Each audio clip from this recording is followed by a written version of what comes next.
1917 is directed by Sam Mendes, written by Sam Mendes and Krysty Wilson-Cairns, and stars George MacKay and Dean Charles Chapman. The film tells the story of two young British soldiers sent through enemy territory to deliver a message calling off an attack the following day. The British have discovered that they're sending their men into a trap, and these two young soldiers have to deliver this message in time so that the attack is called off. Now, the film is directed by Sam Mendes, who I'm a big fan of. I love Road to Perdition, Skyfall, easily one of the best Bond films ever. Revolutionary Road is great.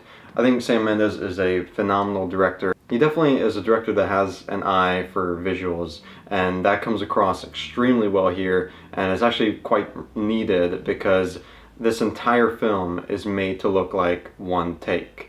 It's of course not actually one take, but it is constructed to appear as if it is one take. You may be able to notice the camera going into some black obscurity, or maybe there's a CGI tree to combine one shot and the next. But for the most part, it does do a phenomenal job at constructing this illusion that it is one long, continuous sequence. And for that, a huge credit goes to the cinematographer Roger Deakins. Roger Deakins is one of the greatest cinematographers, not only working today, but just in cinematic history. He's really one of the few cinematographers to really become his own kind of star. Even people who don't pay attention to cinematographers or know many cinematographers' names, even they know who Roger Deakins is. And Deakins provides phenomenal visuals. I mean, not just the one-shot camera work, but also the lighting. There's this sequence toward the end of the film at night with these flares going off that just looks absolutely beautiful, and it's really one of the best scenes in the film. Now, sometimes one-shot films can seem kind of forced. Even just simple 3 or 4 minute long takes within films can seem really forced sometimes. It seems to be like the new cool thing now in cinema, the long take. Everybody's trying to do a long take, and sometimes it just doesn't make sense within the story that the filmmakers are telling.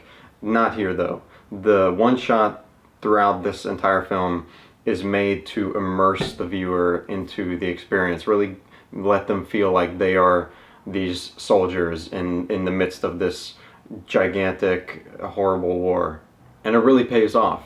At times it can kind of feel like a video game, actually, and I don't mean that in a bad way at all, because the camera will a lot of times be behind the actors, but it's not just that. Going into it, I was kind of worried that, oh, the camera's just going to be behind the actors the entire time. But it's actually not. It moves around, it roams freely throughout the entire film.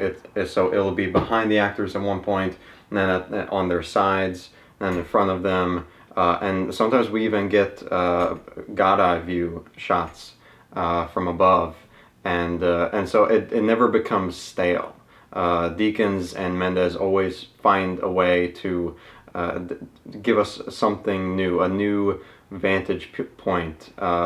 Nothing too extreme, because we still want to stick with these two characters, because we're trying to immerse ourselves into their shoes, but it's not just the camera is stuck on their back for the entire 2 hours. It's not that. Which is another way that Mendes and Deakins are able to build tension really well. And it's built in a way that isn't traditionally used. The traditional way of building suspense kind of was invented by Hitchcock. A lot of times Hitchcock would cut away or move the camera away from the main actors to reveal to the audience the danger that lurks within that scene.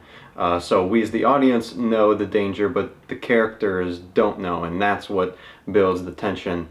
However, Mendes does not go for that here. He actually, because the camera sticks with these two characters, he has to build tension in different ways. He can't move the camera or cut away to show the danger to us, the audience, and keep it secret from the characters. He has to find ways of showing us the danger, at the same time the characters realize there's danger. And he does that a lot with just simple, sudden moments of danger, like a sniper in the distance shooting at the two characters, or maybe there's a plane in the air and it's coming right toward our two characters.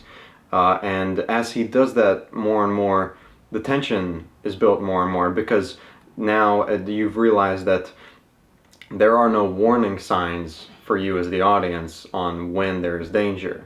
You just know it when these characters know it, and as a result, that danger will be very sudden. And that's a good thing. That is another thing that makes you feel like you are these two characters. You're not given the opportunity or the advantage to witness these dangers beforehand like you would traditionally. And both of these two actors, Dean Charles Chapman and George MacKay, do a great job at portraying these characters. They feel very at home with one another, and they really just feel like real people. There's not too many sort of big moments or big character moments. They just feel like what two regular people would feel like if they were planted in the middle of this horrible war. Chapman's character is definitely the more talkative. MacKay's character is definitely the more reserved, more quiet.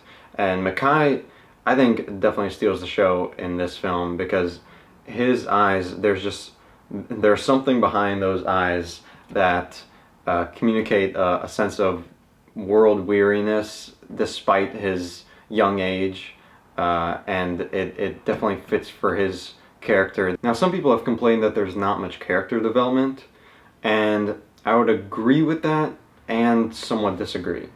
Now, it's true there is no traditional character development.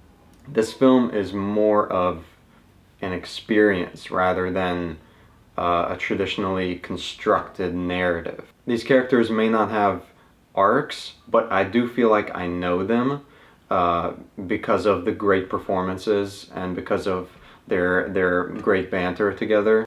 And there are scenes throughout the film that engage you as a viewer, engage you emotionally, such as a scene involving a baby, and another scene later on involving a song being sung in front of several soldiers. There are scenes throughout that pull you in and engage you and really make you feel emotionally engaged, even though there aren't any traditional character arcs. And I would say it works just as well as a traditional character arc. It actually seems more realistic. I'm not necessarily saying that's better than a traditional arc, but for what they're going for, they are definitely going for realism in this film. And for that, the way they handle the characters and the emotional moments, emotional beats in this film definitely work toward that goal. Also, I've got to say, Thomas Newman's score is fantastic. It really is wonderful. It's sweeping, and there's one particular moment in the end, the very climax of the film. I won't spoil it, but the climax of the film, I will never forget that. And a lot of it is due to Thomas Newman's score. Again, there are no traditional arcs, so if you're expecting that and you want that in a film, you may not like it.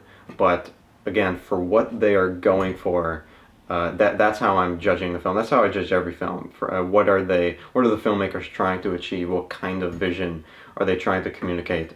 And for what Mendes and Deakins and everybody was going for with this film, they achieved it in every way. The realism, the suspense, the raw emotion, it's all there, and it's executed pretty much flawlessly, I would say.